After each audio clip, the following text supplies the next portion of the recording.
हम third chapter में आगे देखते हैं।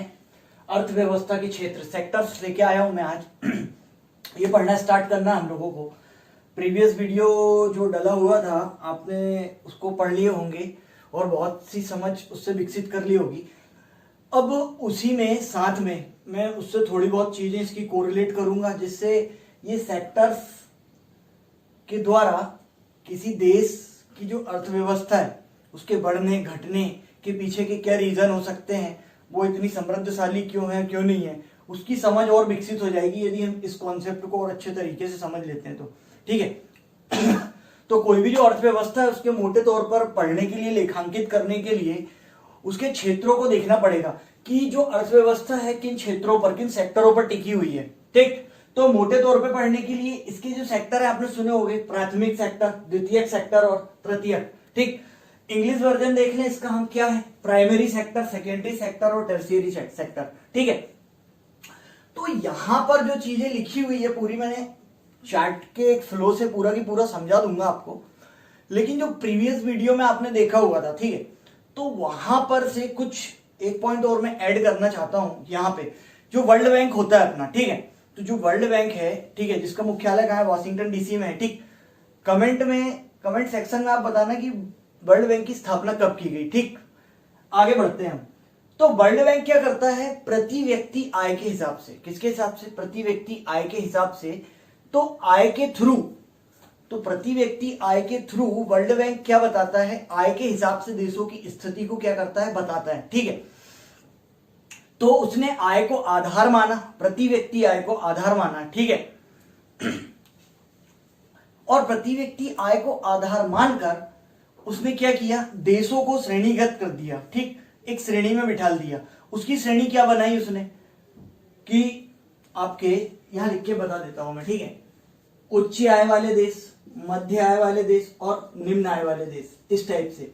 तो उच्च, निम्न और मध्य, इस टाइप की तीन कैटेगरी में क्या कर दिया उसने, बांट दिया। ठीक है, तो आप इसको सीधा की सीधा कहां पे फीड कर लो, ले जाके अपना, जहां पे मैंने आपको वो पढ़ाया था, ये दूसरा, तीसरा, निम्न, ये कैटेगरी कैसी डाल लो आप कि भाई सबसे ऊपर, दूसरे नंबर पर, तीसरे नंबर पर। ठीक है, अभी हमने जो वहां पर अर्थव्यवस्था के प्रकार देखे थे, ठीक है, तो वहां हमने जो अर्थव्यवस्था के प्रकार देखे हुए थे, कौन से वाले, कि विकास के आधार पर हमने बांटा हुआ था, अविकसित, है ना, विकसित और अल्प विकसित। ठीक, तो यहां पर जो उच्च आय वाला होगा वो देश क्या हो जाएगा, विकसित कैटेगरी में आ जाएगा। ठीक, मतलब जो विकसित है उसी को क्या कह रहे हैं हम, उच्च आय वाला देश। क्लियर है। फिर मध्य में कौन आएगा, जो विकासशील है या अल्प विकसित है। ठीक है, और यहां पे क्या आ जाएगा, अविकसित। ठीक, तो ये पॉइंट वहां पर क्या कर लें, एक ऐड कर लें ले जाके। ठीक है, छूटा नहीं था, वो क्या है, मुझे यहां से कनेक्ट करना है। तो ये समझ में आया कि उच्च आय वाला किसको कह रहे हैं, विकसित को कह रहे हैं, मध्य किसको कह रहे हैं, और निम्न। ठीक, ये वाली कहानी सेट हो गई। अब इसी के आगे अब मैं फाइनली बात करता हूं पहले इस पे। ठीक, और इसकी समझ बढ़ाएंगे हम कि किसी देश के लिए कितना ज्यादा जरूरी है, और इसके होने, अत्यधिक मात्रा में होने और अत्यधिक मात्रा में ना होने से क्या प्रभाव पड़ता है किसी देश पे। ठीक, अब अल्टीमेटली आप देखोगे तो राष्ट्र की आय, किसी भी व्यक्ति को हम कैसा आंकते हैं, देखते हैं, उसकी आय अच्छी है कि बहुत ज्यादा है कि कम है, ये कैसे पता लगाते हैं हम। ठीक, तो वो जितने भी उसके पास रिसोर्सेस होते हैं वो उससे आय को क्या करता है, अर्न करता है। ठीक, तो यहां पर ये जो मैं बहुत सी बातें बोल रहा हूं, इन सभी चीजों को भी माइंड में डाल के रखें। ठीक, क्यों, क्योंकि यहां से बहुत सी चीजें जो बताऊंगा वो खुलने वाली है। क्लियर है। तो मैं वापस टॉपिक पे ही बात करने वाला हूं अब पूरा की पूरा। अब मैं यहां से जितनी पहले बात बोल दिया हूं मैंने, ठीक, उन्हीं चीजों को अब मैं कंटिन्यू करता हूं। ठीक, अब मैं यहां जो एक बार जो बात मैं बता देता हूं, मैं उसको बार बार यहां रिपीट करना नहीं चाहता। क्यों, क्योंकि इससे वीडियो लंबा होगा। आप क्या है, वो वीडियो को फिर से जरूर देख सकते हो, लेकिन वही लंबा वीडियो बार बार देखोगे तो मजा नहीं आएगा। इसीलिए क्या है, मैं एक चीज को एक बार से 2 बार रिपीट करता हूं, उससे ज्यादा रिपीट नहीं करता। ठीक, उसके पीछे का रीजन ये है। क्लियर है। तो आइए अब हम यहाँ पे 3 सेक्टरों में डिवाइडेड है, ठीक। उसके बाद यहाँ बहुत सी चीज और लिखी हुई है, तो इसको भी हम पूरा की पूरा फिक्स करेंगे, क्या है, कैसे है और क्यों है, ठीक है। तो आइए, प्राथमिक या प्राइमरी सेक्टर, द्वितीयक या सेकेंडरी या तृतीयक, ठीक। इन 3 सेक्टरों में अर्थव्यवस्था को क्या किया गया है, मेनली मुख्यतः प्रमुखता बांटा गया है, ठीक। बाकी यहाँ जो चीज लिखी सब इसी के अंतर्गत है, कैसे अब भी समझ में आ जाएगी, ठीक। तो प्राथमिक सेक्टर, या इसको हम एक चीज और कह सकते हैं, प्राकृतिक क्षेत्र। क्या कह सकते हैं, प्राकृतिक क्षेत्र भी कह सकते हैं, ठीक है, एक नाम और। तो प्राकृतिक क्षेत्र में क्या आएगी, वो सभी चीजें, कृषि, वानिकी, मत्स्य, खनन और उत्खनन, इससे संबंधित जितनी भी चीज होगी, इससे संबंधित जितनी भी चीज होगी, ठीक है, ये काय में आ जाएगी आपके प्राथमिक सेक्टर में। कौन कौन सी चीजों को मैंने प्राथमिक सेक्टर में ऐड करा या होती है, कृषि, वानिकी, मत्स्य, खनन और उत्खनन। मतलब ये क्या है, प्राथमिक सेक्टर में आ गई, ठीक। अभी शांतिपूर्वक इतनी चीजों को समझे हम, क्लियर है, ठीक। इसी के जस्ट बाजू में क्या है, जो द्वितीय क्या सेकेंडरी क्षेत्र है, पहले समझ तो नहीं क्या क्या है, चीजें क्या क्या है, ठीक है। औद्योगिक सेकेंडरी, या इसको हम औद्योगिक क्षेत्र भी कहते हैं। क्या होता है, यहां प्राथमिक सेक्टर, ये लिख के रखा हूं मैंने इसलिए, प्राथमिक सेक्टर से प्राप्त कच्चा माल को उत्पाद में क्या करना, परिवर्तित करना, ये किसका काम है, द्वितीयक सेक्टर का। मतलब कि यहां से कृषि से जो कच्चा माल, वानिकी से, मत्स्य से, खनन से या उत्खनन से एक्सेट्रा, जितनी भी चीजें हैं, इनसे जितना भी रॉ मटेरियल प्राप्त होगा, उस रॉ मटेरियल का कुछ फिनिश गुड्स, ठीक है, बन जाए, जो उत्पादन किए जाए, वो कौन करेगा, ये सेक्टर करेगा। कौन करेगा, ये सेक्टर करेगा, क्लियर है। ये सब सटे हुए एक दूसरे से, और इनकी बहुत महत्वपूर्ण भूमिका है कि किसी राष्ट्र की जो अर्थव्यवस्था है, जो जीडीपी है, राष्ट्रीय आय है, उसका ग्रो इन सेक्टरों के द्वारा ही लगा हुआ है। वो कैसे, पहले इसका बेस क्लियर होगा तभी ये समझ में आएगा, ठीक है। तो यहां से प्राप्त कच्चे माल को जो उत्पाद में क्या कर दे, परिवर्तित कर दे, वही क्या है, सेकेंडरी। पिक्चर क्लियर है, इसके अंदर ही आता है। अब यहीं पर क्या हुआ है, उत्पाद में परिवर्तित कर दे। सेकेंडरी क्षेत्र को और अच्छे समझने के लिए क्या करें, इसको हम 3 भागों में विभक्त कर सकते हैं कि सेकेंडरी क्षेत्र के अंतर्गत जो है, द्वितीयक क्षेत्र के अंतर्गत जो है, वो क्या क्या आता है। एक तो निर्माण आ सकता है, दूसरा विनिर्माण आ सकता है, तीसरी चीज क्या है, विद्युत, गैस और जल आपूर्ति। एक और आइटम क्या, जल आपूर्ति, मीन्स दैट वाटर सप्लाई, ठीक। ये कंस्ट्रक्शन है ना, मैन्युफैक्चरिंग, इलेक्ट्रिसिटी, गैस, ठीक। इतनी चीज किसके अंतर्गत आ रही है, आपके द्वितीय क्षेत्र के अंतर्गत आ रही है। किसके अंतर्गत आ रही है, द्वितीय क्षेत्र के अंतर्गत आ रही है, ठीक है। अब यहां कंस्ट्रक्शन में क्या हो जाएगा, विभिन्न प्रकार के भवन निर्माण संबंधी, ठीक, पूरा निर्माण संबंधी काम जो भी हो, वो कंस्ट्रक्शन से रिलेटेड जितना भी हो, ठीक। अब विनिर्माण क्षेत्र देखोगे, तो विनिर्माण क्षेत्र देखने के लिए अभी मेरा एक वीडियो और डला हुआ है, उद्योग वाला, है ना। तो आप क्या करो, उसको भी देख लेना, मैं नीचे लिंक डाल दूंगा। यदि उसको देखोगे तो इसकी समझ और ज्यादा विकसित होगी, ठीक। कि यहां ये बताया गया है कि मैन्युफैक्चरिंग के अंतर्गत, ठीक है। अब यहां देखोगे आप, ये लिख के रखा हूं मैंने, लघु उद्योग, कुटीर उद्योग और मंझले उद्योग, एमएसएमई, ठीक। तो ये जो आते हैं, अब इनकी भी कैटेगरी क्या करके रखी है, गवर्नमेंट ने डिवाइड करके रखी है। अब इसमें यही नहीं कि अब जैसे यहाँ औद्योगिक क्षेत्र तो लिख दिया मैंने, ये उद्योग शब्द में लिखता हूं, तो उद्योग से हमारे मस्तिष्क में जो छवि उभर के आती है, यार बड़ी मशीन लगी होगी, है ना, उस पर काम चल रहा होगा, तो वही बस नहीं आता। यहां उद्योग के अंतर्गत वस्तु उत्पादन और सेवा दोनों चीज आती है, ठीक है, सर्विस प्रोवाइडिंग। लेकिन ठीक, इसमें बहुत बारीक सा अंतर है, ठीक है, समझेंगे उसको भी हम, तो उसको आप देखेंगे तो थोड़ी सी और क्लियरिटी आ जाएगी माइंड में, ठीक। अब क्या बोला मैंने यहां पर, विनिर्माण, मैन्युफैक्चरिंग। मैन्युफैक्चरिंग क्या है, अब ये भी क्या हो सकती है, यहां पर जो हमने आधार लिए हैं उस आधार पर बेस हो सकती है, ठीक। जैसे कि इसको भी 3 पार्ट में मैं डिवाइड कर देता हूं। जैसे कृषि आधारित उद्योग कर दो आप एक, फिर खनन में खनिज आधारित उद्योग कर दो आप एक, ठीक है। तो कृषि आधारित उद्योग कर दिए, खनिज आधारित उद्योग कर दिए, और एक वन संपदा आधारित उद्योग। तो ये मैंने आइटम लिया यहां पर, ठीक है ना, 3। इन पे आधारित हो सकते हैं उद्योग। ठीक, क्लियर है। अब कृषि आधारित होगा, खनिज आधारित होगा और वानिकी आधारित उद्योग होगा। पिक्चर क्लियर है। अब यहीं से देखना आगे की बात होता क्या है इसके अंतर्गत। जैसे कि अब कच्चा माल ले लो, यहां से आप गन्ना, कृषि से उगाए गन्ना, गन्ने से क्या बना दो तुम, कृषि से बना दो शक्कर, शक्कर बन गई। तो शक्कर क्या आ गया यहां पे हमारा फिनिश गुड्स, ठीक है, प्राप्त हमको। तो शक्कर कैसे बनी, गन्ना ले और शक्कर हमने बना ली, नहीं, उसको बनाने की एक अपनी प्रोसेस है। ठीक है, बारीक बारीक चीजें बोल रहा हूं, एकदम सुनते जाओ, समझते जाओ, फिर लास्ट तक आके पूरा की पूरा ऐसा कॉन्सेप्ट अच्छा डेवलप हो जाएगा और अच्छा मस्त क्लियर होगा। ठीक है ना। ऐसी खनिजों में ले आओ। ठीक, अब यहां पे क्या कर सकते हो, जैसे स्टील, एल्यूमिनियम, सीमेंट, ये सब बनाते हैं। तो काहे से बनती है, विभिन्न प्रकार के खनिजों से निर्मित, है ना, स्टील, एल्यूमिनियम, सीमेंट वगैरह। ठीक, उसके बाद बनेगी लकड़ी, लकड़ियां मिल रही, लकड़ी मिल रही तो उससे क्या कर रहे हो आप, फर्नीचर वगैरह बहुत से आइटम बनते हैं। ठीक है, फिर तेंदुपत्ता, बिजली उद्योग। तो ऐसे विभिन्न प्रकार के क्या है उद्योग जो चल रहे हैं, काहे चल रहे हैं।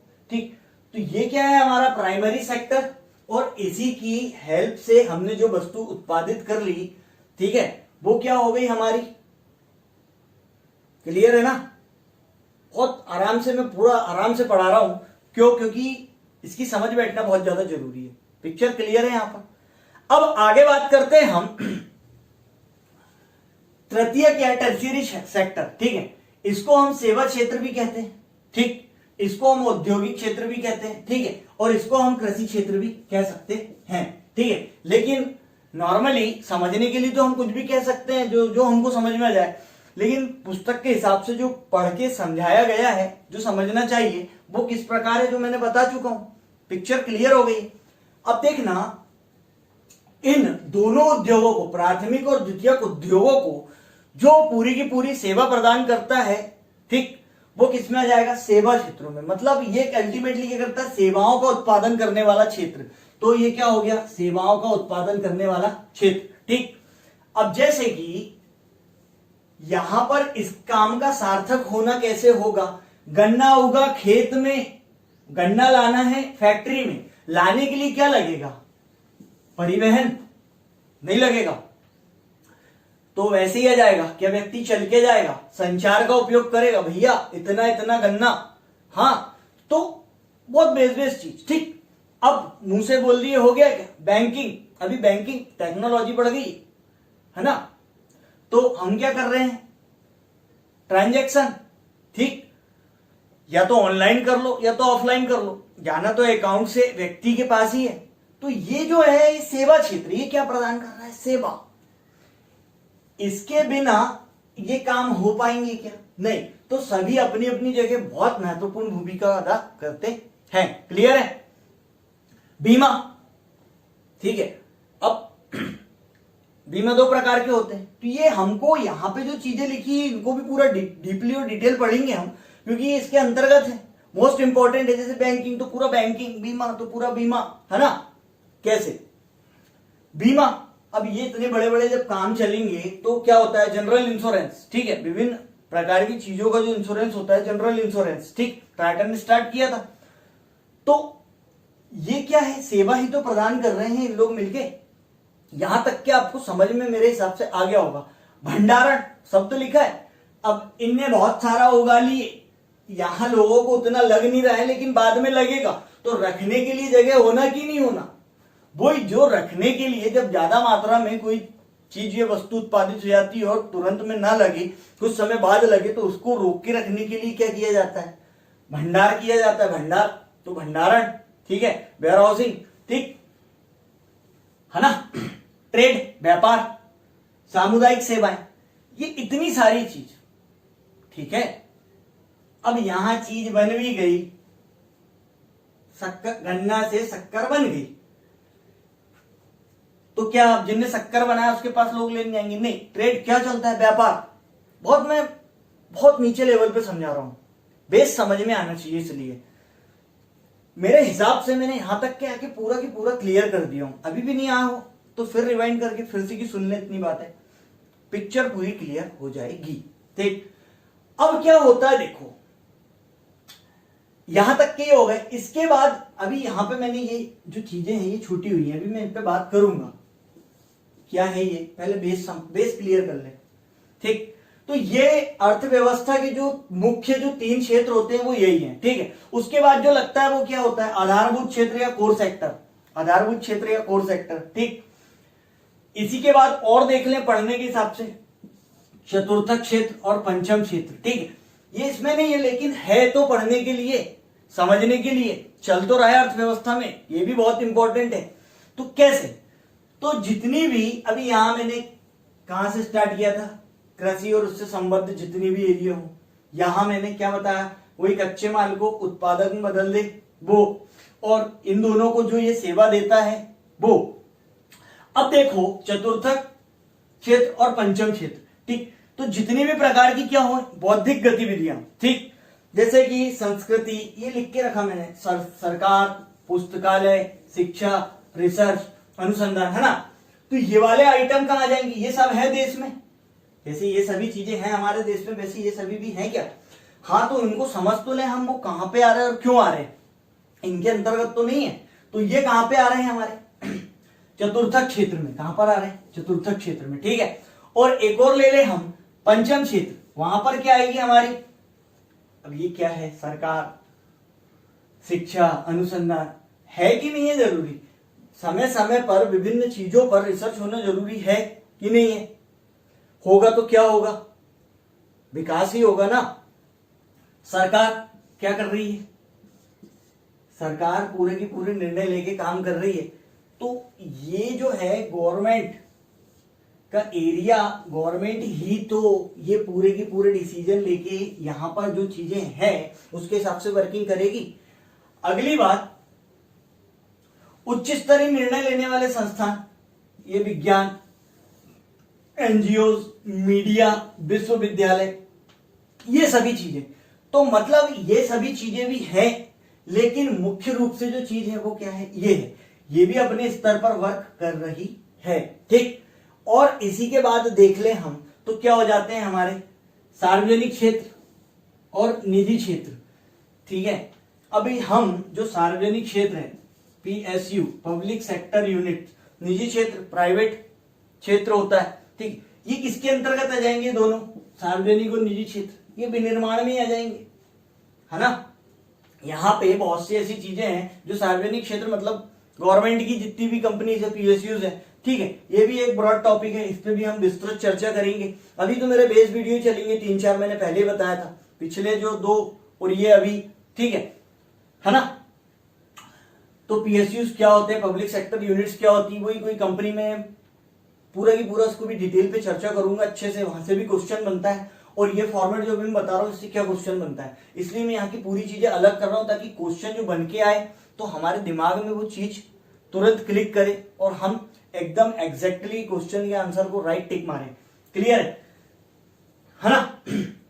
अब मैंने यही क्या बताया था, ये औद्योगिक क्षेत्र है, उद्योग है, तो इसके बाबत लघु, कुटीर और मंझले उद्योग, अब इनको समझने और पढ़ने के लिए मैंने बोला है लिंक डल जाएगी, तो वो एक अलग ही कहानी है। और वो जो कहानी है वो उसका डिवाइडेशन कैसे किया गया है, पूंजी के आधार पर किया गया है। ठीक है, तो आप वहां जाके उसको पूरा समझ सकते हो, इतने से इतने करोड़ की आय, इतने से इतने करोड़ की पूंजी की जो लागत से व्यापार शुरू होगा, उस व्यापार को कैटेगराइज कर दिया गया है लघु, कुटीर और मंझले उद्योगों के अंतर्गत। ठीक है, अब वहां पे क्या था, आधारभूत उद्योग। ठीक है, तो ये यहां पर जो पूरे की पूरे वर्क कर रहे हैं, इनके काम में लगने वाले, ठीक है, जो इनके बिना काम होगा ही नहीं, कह सकते हैं अन्य उद्योगों के विकास, जितने भी उद्योग हैं उनके विकास में जो सहायक होंगे वो कोर सेक्टर की श्रेणी में आ सकते हैं अपने। ठीक, ऐसा करके इसको पढ़ और समझ सकते हैं। मैंने इतना ज्यादा वैरायटी बता दिया इसके अंदर। ठीक, पढ़ने के लिए मुख्य क्या है, यही है, काम की क्या है, यही है, इसी से आगे तक की समझ क्या होगी, बढ़ेगी। लेकिन ये भी चीजें हैं जो साथ में हैं और इनको भी पढ़ा जाता है, ये कहीं ना कहीं इंक्लूडेड इसके अंतर्गत है। सार्वजनिक क्षेत्र, निजी क्षेत्र, उद्योग। ठीक, आधारभूत में से यहां से कुछ चीजें ली जा सकती हैं। ठीक, फिर भी और ब्रीफ देखें तो वो कहीं ना कहीं थोड़े से अलग कैटेगरी अपनी रखते हैं पढ़ने और समझने के हिसाब से। फिक्स है? हाँ, अब आगे देखते हैं हम। यहीं पे कुछ और पॉइंट्स लिखे हैं मैंने, जैसे कि क्या लिखा है। अब मैं ये वाला नीचे का मिटा रहा हूं, उस पर बात करना है मुझे अगली। ठीक ठीक है, तो आइए देखते हैं। यहां मैंने प्राइमरी सेक्टर बताया, कृषि, ये सब चीज। यहां मैंने एक पॉइंट लिखा है, सर्वाधिक श्रमिक नियोजन। लिखा है? लिखा है, यहीं से क्वेश्चन बनता है, बार बार बना हुआ क्वेश्चन है, पेपर उठा के देख सकते हैं। वो क्वेश्चन ये पूछता है, उपरोक्त में से किस क्षेत्र में, अर्थव्यवस्था के किस क्षेत्र में सर्वाधिक श्रमिक नियोजित होते हैं? तो कहां पर होते हैं? या एक क्वेश्चन ऐसा बनता है, सर्वाधिक रोजगार सृजन, सर्वाधिक रोजगार देने वाला सेक्टर कौन सा है? ठीक, तो कौन है भाई?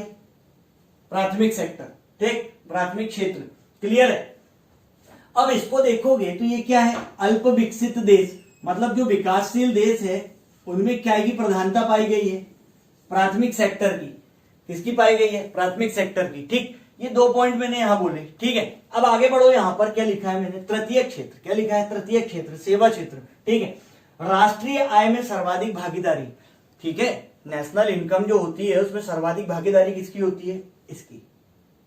ये क्वेश्चन भी आता है। दोनों क्वेश्चन अलग अलग कर दिए मैंने, ध्यानपूर्वक पहले लिख लो। क्या लिखोगे तो देखना, यहां नीचे लिख लियो तो राष्ट्रीय आय में सर्वाधिक भागीदारी किस सेक्टर की होती है? तृतीयक की। मोस्टली कितना जाता है?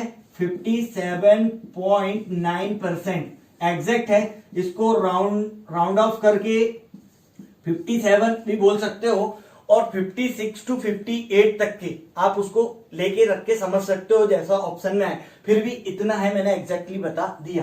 ठीक है, और उसके बाद अब यहां पे अब इसको समझने की बात आती है, क्योंकि इतनी सारी चीज मैंने बता दिया, लेकिन समझे तो समझे कैसे? अब देखो, आपने सुने होंगे बहुत शुरू से, क्या बचपन से हम यही सुन रहे हैं, भारत एक कृषि प्रधान देश है। भारत एक कृषि प्रधान देश है। भारत की जो जनसंख्या है ग्रामीण, मतलब सर्वाधिक जनसंख्या है ग्राम में निवासरत है। ठीक है, लगभग 67% हमारे पास ये एरिया है। कितना परसेंट? ये वाला 67%। ठीक, देख लेते हैं। तो हमारे पास कितना? 67% ये है। ठीक, और आगे मैं बात करूं कितना परसेंट और एक सेकेंड, 17 से 18% ये। ठीक, और बाकी जो बच रहा है हमारे पास कितना परसेंट हो रहा है? वो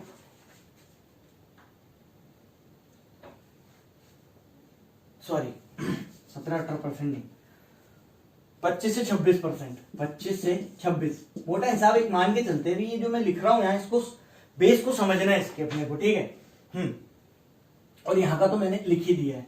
ठीक, अब यहां जो मैं शब्द ये लिख रहा हूं, अभी क्या लिख दिए सर? यहां देखो आप, ये मैंने क्या लिखा हूं? वर्क, मतलब ये इतना परसेंट वर्क करता है। कितना परसेंट? इतना परसेंट। इसकी वर्किंग कितनी है? 17 से 18%। देखना, 67% लोग रह रहे हैं। सुनना ध्यानपूर्वक, 67% ये वाला हिस्सा है, लेकिन हमारी अर्थव्यवस्था में जो भागीदारी है, अर्थव्यवस्था में भागीदारी है, वो कितनी परसेंट है? मात्र इसकी 17 से 18%। क्लियर है? समझ रहे हो बात को? ठीक है, बहुत सारा, लेकिन भागीदारी बहुत कम है। क्लियर? ठीक, तो इसको एक ऐसे स्तर पे लेके आते हैं, हम एक ग्राफ क्रिएट कर लेते हैं यहां पर। ठीक है, ये ऐसा कृषि क्षेत्र हो गया हमारा ये। फिर ये अगला ग्राफ हमने बनाया काय का? ये प्राथमिक हो गया, ये सेकेंडरी हो गया हमारा, और ये टर्शियरी हो गया।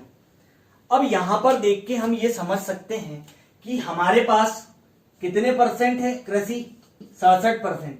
लेकिन वर्किंग कितनी हो रही? अर्थव्यवस्था में कितना काम हो रहा है इसका? मात्र 17 से 18%। क्लियर है? अब आगे बढ़ोगे थोड़ा सा इसी में, और देखेंगे हम कि यार हमारे पास जो हमारा अर्थव्यवस्था में अब आधे से ज्यादा तो हमारे पास ये एरिया है, लेकिन इसमें काम क्या हो रहा है, एकदम कम। अब ये एरिया ज्यादा है, इसीलिए यहां पर क्या हो रहा है, रोजगार का सृजन क्या हो रहा है, ज्यादा हो रहा है। ये एक पॉइंट तो निकाल दिया हमने। अब बात ऐसी हो रही है कि मात्र 17 से 18% ये काम हो रहा है, ठीक। तो ये जो हो रहा है कहां हो रहा है, विकासशील देशों में। कहां पे हो रहा है, विकासशील। क्यों, इसीलिए तो विकासशील है। यदि हमारे पास जो कृषि क्षेत्र है, भूजोत है जितनी, वो भूजोत का आकार क्या है, छोटा है। वो डिवाइडेशन कैसा है, तो यहां पर हमारा कृषि प्रधान देश है भारत। भारत में सबसे ज्यादा हिस्सा भारतीय अर्थव्यवस्था में जिसका है वो किसका है, इसका है, 67%, ठीक है। लेकिन अब यहां देखोगे तो राष्ट्रीय आय में सर्वाधिक भागीदारी किसकी है, इसकी है। तो अल्टीमेटली ऊपर से नीचे की ओर आओ तो देखोगे हिस्सा ज्यादा किसका है, इसका है। लेकिन जब काम किया जा रहा है तो वो क्या हो रहा है, कम। काम किया जा रहा है तो वो क्या हो रहा है, कम। उसके पीछे रीजन क्या है, मैं यहां से अब भी समझा दूंगा, ठीक। तो ये क्लियर हो गया यहाँ पे कि यार 67% हमारे पास भाग है, लेकिन हम काम कितना कर पा रहे हैं, योगदान कितना दे पा रहे हैं, मात्र 17 से 18%। उसके पीछे क्या है, बहुत सारे रीजन है, बहुत सारी समस्याएं, ठीक है। अब यहां से जो चैप्टर है वो लग जाता है किसका, इसको और ब्रीफ पढ़ना है तो वीडियो और बड़ा बन जाएगा। उसमें दिक्कत यह है कि जो समझ हमको बिठानी उतनी बस विकसित कर लें, नहीं तो अब हम उसकी समस्याओं पे जाना पड़ेगा, उसको फिर और ब्रीफ देखना पड़ेगा, तब जाके हम और भी बहुत सी चीज समझ पाएंगे। तो उतना रुकना पड़ेगा, इतना यदि समझना है तो, ठीक। हाँ, अब देखना यहां क्या हो रहा है। जब हमारे पास 67% ये एरिया है कृषि का, लेकिन हम वहां से 17 से 18% ही योगदान दे पा रहे हैं।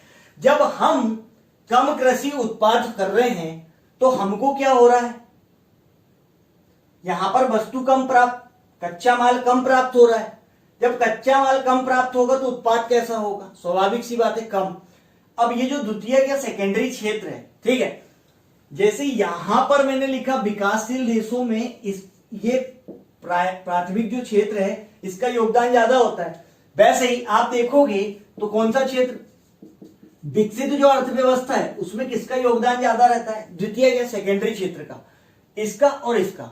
और हमारे यहाँ क्या है, उल्टा है। इसलिए भारत की जो अर्थव्यवस्था है उसकी ग्रो क्यों नहीं हो पा रही है, उसके पीछे रीजन क्या है। हमारे पास इतना बड़ा कृषि फार्म होने के बाद भी हम पीछे क्यों हैं, क्योंकि हम उत्पादन जिस मात्रा में किया जाना चाहिए नहीं कर पा रहे हैं।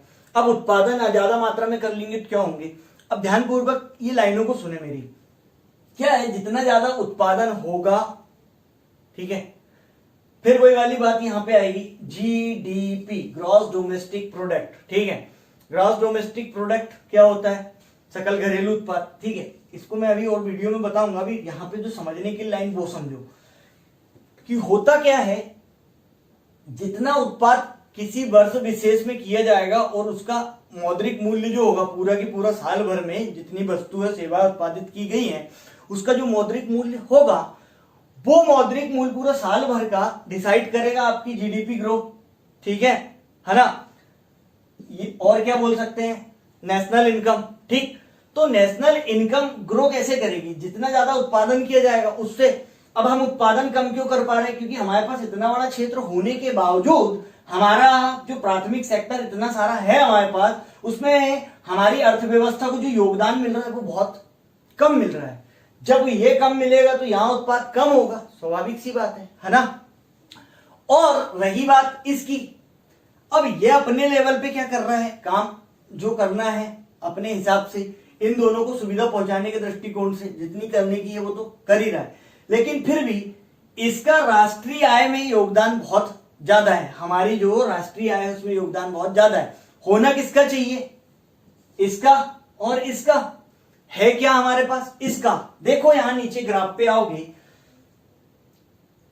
ये क्षेत्र हमारे पास बड़ा, ठीक है, उससे थोड़ा सा छोटा क्षेत्र है और ये सबसे छोटा समझ लो, ठीक। अब जो जितना बड़ा है वो उतना कम योगदान दे रहा है, ये छोटा है, ये क्या कर रहा है, स्वाभाविक सी बात है, जो छोटा है, जो छोटा एरिया है उससे आप जो योगदान करवाओगे तो भी कितना आएगा, कम ही आएगा। तो ये भी क्या आ रहा है, कम। अब देखो ये इससे सबसे छोटा एरिया, यहां से तुम सबसे ज्यादा योगदान ले भी रहे हो, सबसे ज्यादा। जब सबसे ज्यादा हम इससे योगदान लेंगे भी तो ये अपनी क्षमता के अनुरूप ही योगदान देगा ना। तो हमारा ये जो सेक्टर है, ये समझ के क्या चले हम कि ये छोटा होने, इनसे इससे छोटा होने के बाद भी अत्यधिक राष्ट्रीय आय में क्या कर रहा है, वृद्धि कर रहा है। कितने परसेंट की, इतनी। यहां जो मैंने चीजें लिखा था मैं वो समझाना चाह रहा था, वो सब क्लियर हो गई होंगी आपको। क्लियर है क्या? ठीक।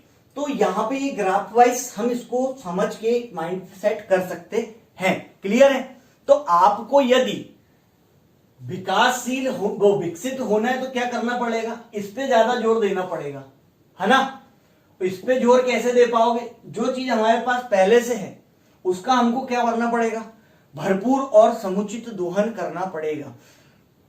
इसको करने के पीछे की जो समस्या है, मेनली समस्या है क्या, हमारे पास जब इतना बड़ा कृषि क्षेत्र है तो सर सीमांत जो है, जो हमारे पास कृषि क्षेत्र है, अब हमारे यहाँ बहुत सारे किसान हैं, तो अब किसानों में देखना किसान, एक किसान दूसरा किसान, ठीक है। कोई किसान के पास 1 एकड़ खेत है, कोई किसान के पास 5 एकड़ खेत है, ठीक है। मैं ऊपरी पुस्तक भाषा में जा रहा हूं, एकदम ऊपरी लैंग्वेज में समझा रहा हूं, ठीक है। अब यहां पर जिसके पास 5 एकड़ खेत है और जिसके पास 1 एकड़ खेत है, देखना, मान के चलो अचानक सडनली बारिश हुई, अब खेतों में जुताई करना है, तो जो 1 एकड़ वाला किसान है उसके पास आज की टेक्नोलॉजी के हिसाब से जो ट्रैक्टर वगैरह सामान सामग्री लगती वो होगी क्या, नहीं होगी। तो देखना, जिसके पास 5 एकड़ है उसके पास है, तो उनने तुरंत क्या कर लिया, काम कर लिया। अब काम कर लिया यहां पर जिस व्यक्ति ने, 5 एकड़ वाले ने, तो पानी गिरे 2 दिन हो गए, फिर धूप वगैरह निकली। जब धूप वगैरह निकलेगी तो उससे क्या होगा, 5 एकड़ वाले ने तो काम कर लिया, उसने क्या कर लिया, अपनी जो उत्पादन किया था उसकी लागत को सीमित रख लिया। कैसे रख लिया, सीमित। पानी गिरा, उसने खेत में जुताई कर ली, हो गया। लेकिन जो 1 एकड़ वाला था उसने ये सब नहीं कर पाया, 2 दिन बीत गए, और जब 2 दिन बीत गए उसके बाद अब वो व्यवस्था करने गया आसपास अपने, तो उसको क्या लेना पड़ा, भाई इसके पास ट्रैक्टर नहीं था तो किराए पे ट्रैक्टर लाया, फिर उस पे जो काम करवाया। ऐसे करके उस व्यक्ति की क्या हो गई, लागत बढ़ गई। अब देखना, उसने माल, एक तो 1 एकड़ खेत में कितना उत्पादित करेगा वो, मान के चलो गेहूं उत्पादन करेगा, तो उस व्यक्ति ने कितना उत्पादित किया, मान के चलो उस व्यक्ति ने 100 बोरे उत्पादित किया, ठीक। और ये 5 वाले ने 500 बोरे उत्पादित किया। अब यहां पर इसको कोई ट्रैक्टर का एक्स्ट्रा खर्च आया क्या, वैसा तो नहीं आया जैसा इस व्यक्ति को आया, ठीक है। और देखना, इसके पास माल कम उत्पादित हुआ और इसके पास ज्यादा हुआ, ठीक है। यहां से क्या हो रहा है, जो हमारे सीमांतक किसान होते हैं, जिनके पास एक छोटी जोत होती है, छोटा एरिया होता है, इनकी संख्या क्या है, ज्यादा है भारत में। इसके पीछे सबसे बड़ा रीजन क्या है, ये 17-18% होने का ये। अब जब तक के समर्थन मूल्य गवर्नमेंट स्टार्ट करती है देना, ठीक है, जब स्टार्ट होता है ये काम, तो जो छोटे और सीमांत किसान होते हैं वो इतने कर्ज में डूब जाते हैं, इतना काम करते करते, फिर उन लोग अपनी खेती करने के बाद अपना पूरा घर परिवार चलाना है, तो उनको पैसे की सख्त आवश्यकता होती है। तो वो अपना उत्पादित मालों क्या करते हैं, बड़े बड़े बिचौलिए और बड़े जो सेठ होते हैं उन लोगों को क्या करते हैं, बहुत कम कीमत में जल्दी बेच देते हैं, क्योंकि गवर्नमेंट के हिसाब से बैठे रहेंगे तो वो तो भूखे मर जाएंगे, है ना। तो ये कृषक आत्महत्या जो चल रहा है उसके पीछे का रीजन क्या है, कौन कर रहा, बड़ा किसान कर रहा, छोटा सीमांतक किसान कर रहा है, जिसके पास जोत छोटी है। क्लियर है पिक्चर कि यार ये सेक्टर में वृद्धि कैसे होगी, यहां पे समता कैसी लाई जाए, ठीक। तो इस कॉन्सेप्ट पे वर्क करना पड़ेगा, जब जाके क्या होगा, विकास, उत्पादन अधिक होगा, ठीक है। तो ये जो सेक्टर है अपने अपने एरिया विशेष पे क्या रखते हैं, मोस्ट इंपॉर्टेंट रखते हैं स्थान, ठीक है। तो समझ में आ गया होगा मैं जो समझाना चाह रहा था, ठीक है। एक बार और अच्छे से देख लें वीडियो को, चाहे तो आप, नहीं तो वैसे तो समझ में आ ही गया होगा, मैंने बहुत धीरे बताया है ये वाले चैप्टर को, ठीक है। अब इसमें और बात करूं मैं, अब यहां से देखो क्या निकल के आता है। यहां पे ये पढ़ ली हमने, इतनी सारी चीजें, मैंने बहुत सी चीजें बता दी है। यहां से जो क्वेश्चन आता है वो उस पर भी मैंने पॉइंट नोट करवा दिया था आपको, क्लियर है। अब यहां से चाहे फैक्चुअल क्वेश्चन बने चाहे समझने योग्य बने, आपको बनेगा, क्लियर। अब देखो आगे बात करता हूं मैं इसी पे। इतनी पिक्चर क्लियर हो गई। ठीक, तो अब नेक्स्ट वीडियो में थोड़ा शब्दावली का जो इसकी बेसिक शब्द होते हैं उन पे डाल दूंगा एक। ठीक, और उसी के बाद में बात करने वाला हूं किस पे, क्या यार ये राष्ट्रीय आय निकल के आई, तो राष्ट्रीय आय कैसे होती है, क्या होती है, इस पे चर्चा करेंगे, है ना। आर्थिक समृद्धि पे बात करेंगे, ग्रोथ पर बात करेंगे अपन, है ना। डेवलपमेंट पे बात करेंगे, और कि ये कैसे वर्क करती है, इसके पीछे क्या कहानी किस्सा है। ठीक है, इस पे सब पे चर्चा की जाएगी। ठीक, और आगे क्या बता सकते हैं इस पे हम, हाँ सफिशिएंट हो गया यहां पर ये। ठीक, तो बताइए कमेंट्स करके जरूर से जरूर कैसा लगा, और आप लोगों को मैं पूरी की पूरी चीजें बहुत अच्छे से प्रोवाइड कराऊंगा। आप लोग इतना बस कीजिए, जितना ज्यादा से ज्यादा हो सके इसको शेयर बस कीजिए। ठीक है, आपके आपसी सहपाठी मित्रों के साथ अधिक से अधिक मात्रा में शेयर बस करें। ठीक है, तो लाइक और कमेंट करना ना भूलें, और चैनल अभी तक सब्सक्राइब नहीं किया है तो सब्सक्राइब जरूर कर लें। और ऐसे ही बने रहने के लिए बहुत बहुत धन्यवाद और आभार। मिलते हैं नेक्स्ट वीडियो में, टाटा बाय बाय।